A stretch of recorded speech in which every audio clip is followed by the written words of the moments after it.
11 வருஷத்துக்கு முன்னாடி ஷேர் பண்ண அதே ட்ரீசரை இப்போ மீண்டும் அஜித் சாருக்காக நான் ஷேர் பண்ணுறேன் அப்படின்னு சொல்லி அர்ஜுன் தாஸ் அவர்கள் ஒரு விஷயம் பேசியிருக்காரு.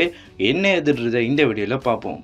குட் பேட் அக்லி படம் இப்போ சமீபத்தில் ஏப்ரல் 10 ரிலீஸ் ஆயிருந்துச்சு. ஸோ இந்த படம் ரிலீஸ் ஆகி கிட்டத்தட்ட எல்லா சைடும் நல்ல வரவேற்பை பெற்ற படமாக மாறிச்சுன்னு சொல்லும். அதுலேயும் எல்லாரோடைய கேரக்டரும் அந்தளவுக்கு பேசும் பொருளாக மாறிச்சுன்னு கூட சொல்லும்.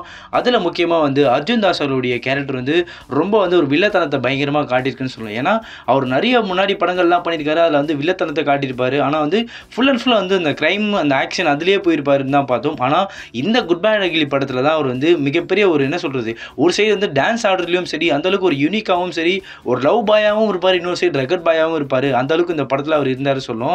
ஸோ அவருக்கு அஜித் சாரோட காம்போவில் இந்த படத்தில் அந்தளவுக்கு சூப்பராகவே செட் ஆகிருக்குன்னு கூட நிறைய ஆடியன்ஸ் சொன்னதை பார்த்தோம். இப்போ அவர் என்ன பண்ணியிருக்காரு அப்படின்னா இப்போ அஜித் சாரோடைய வீரம் படம் அப்படி ரிலீஸ் ஆகுது அப்படின்ற விஷயம் போயிட்டு இருந்துச்சு.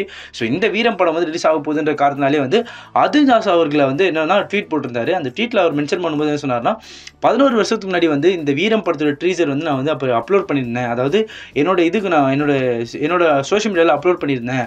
அதே ட்ரீசரை இப்போ ரீரிலீஸ்க்காக நான் அப்லோட் பண்ணுறேன், அதாவது போஸ்ட் போடுறேன். இது எனக்கு ரொம்ப மகிழ்ச்சியாக இருக்குது. லைஃபே ஒரு ஃபில்ஃபில் ஆன மாதிரி இருக்குது. இது அந்தளவுக்கு சந்தோஷமாக இருக்குது. இப்படிலாம் நடக்குமா அப்படின்ற ஒரு ஃபேன் பாய் மூமெண்ட்டாகவே எனக்கு இருக்குது அப்படின்ற விஷயத்த அர்ஜுன் தாஸ் அவர்கள் பேசுனது இப்போ பேசும் பொருளாக இருக்குது. அதேமாதிரி பாராட்டக்கூடிய விஷயமும் மாறி இருக்கு. ஏன்னா 11 வருஷத்துக்கு முன்னாடி வீரம் படத்துடைய ட்ரீசரை அன்றைக்கி அவர் அப்லோட் பண்ணவர் இன்றைக்கி அந்த படத்தை ரீரிலீஸ் பண்ணுறதுக்காக ஒரு போஸ்ட்டாக போடுறாரு அப்படின்னு பார்க்கும்போது அவரோட வளர்ச்சியை பார்க்க முடியுதுன்னு கூட சொல்லணும். ஸோ இதை குறித்து உங்களுடைய கருத்துக்கள் எவை இருந்தாலும் கமெண்ட் செக்ஷனில் சொல்லிட்டு போங்க.